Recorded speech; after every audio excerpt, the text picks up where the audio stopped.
Okay, this is Elihu, but I'm going to read verse 32 and skip over to, I'm going to start from verse 33. But now, Job, listen to my words. Pay attention to everything I say. I am about to open my mouth. My words are on the tip of my tongue. My words come from an upright heart. My lips sincerely speak what I know. The Spirit of God has made me. The breath of the Almighty gives me life. Answer me then, if you can. Stand up and argue your case before me. I am the same as you in God's sight. I am too a piece of clay. No fear of me should alarm you, nor should my hand be heavy on you. You have said in my hearing, I heard the very words, I am pure, I have done no wrong, I am clean and free from sin. Yet God has found fault with me. He considers me his enemy. He fastens my feet in shackles. He keeps close watch on all my paths. But I tell you, in this you are not right, for God is greater than any mortal. Why do you complain to him that he responds to no one's words? For God does speak, now one way, now another.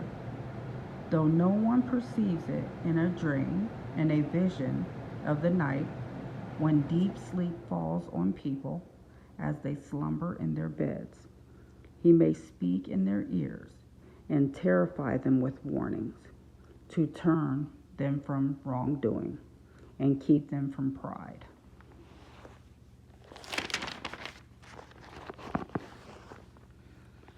To preserve them from the pit, their lives from perishing by the sword, or someone may be chastened on a bed of pain, with constant distress in their bones, so that their body finds food repulsive, and their soul loathes the choicest meal. Their flesh wastes away to nothing, and their bones once hidden now stick out. They draw near to the pit, and their life to the messengers of death. Yet, if there is an angel at their side, a messenger, 1 out of 1,000, sent to tell them how to be upright, and he is gracious to that person and says to God, spare them from doing or going down the pit, I have found a ransom for them. Let their flesh be renewed like a child's.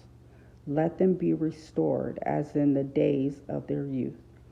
Then that person can pray to God and find favor with him. They will see God's face and shout for joy. He will restore them to full well-being. And they will go to others and say, I have sinned. I have perverted what is right, but I did not get what I deserved. God has delivered me from going down to the pit, and I shall live to enjoy the light of life. God does all these things to a person, twice, even 3 times, to turn them back from the pit, that the light of life may shine on them. Pay attention, Job, Elihu says, and listen to me. Be silent, and I will speak. If you have anything to say, answer me. Speak up, for I want to vindicate you. But if not, then listen to me. Be silent, and I will teach you wisdom. Hear my words, you wise men. Listen to me, you men of learning. And this is verse 34. For the ear tests words, as the tongue tastes food. Let us discern for ourselves what is right. Let us learn together what is good. Job says, I am innocent, but God denies me justice. Although I am right, I am considered a liar. Although I am guiltless, his arrow inflicts an incurable wound. Is there anyone like Job, who drinks scorn like water? He keeps company with evildoers. He associates with the wicked, for he says, There is no profit in trying to please God. So listen to me, you men of understanding. Far be it from God to do evil, from the Almighty to do wrong. He repays everyone for what they have done. He brings on them what their conduct deserves. It is unthinkable that God would do wrong, that the Almighty would pervert justice. Who appointed him over the earth? Who put him in charge of the whole world? If it were his intention and he withdrew his spirit and breath, all humanity would perish together, and mankind would return to the dust. If you have understanding, hear this. Listen to what I say. Can someone who hates justice govern? Will you condemn the justice and mighty one? Is he not the one who says to kings, you are worthless, and to nobles, you are wicked?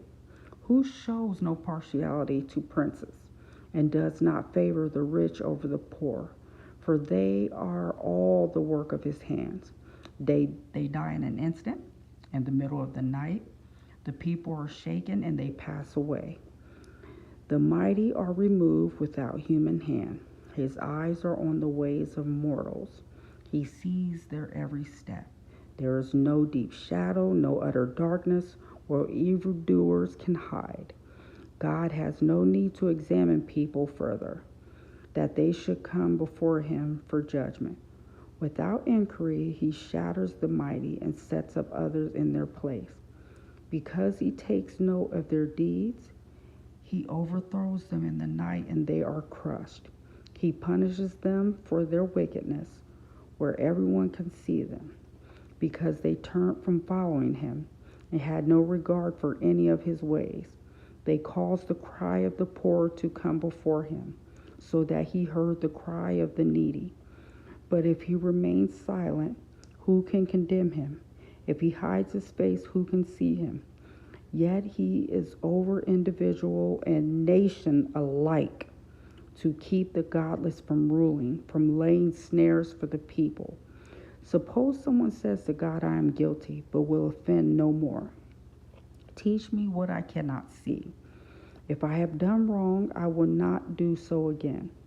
Should God then reward you on your terms? Will you refuse to repent? You must decide, not I. So tell me what you know. Men of understanding declare. Wise men who hear me to say to me, his words lack insight. Oh, that Job might be tested to the utmost for answering like a wicked man. To his sin he adds rebellion.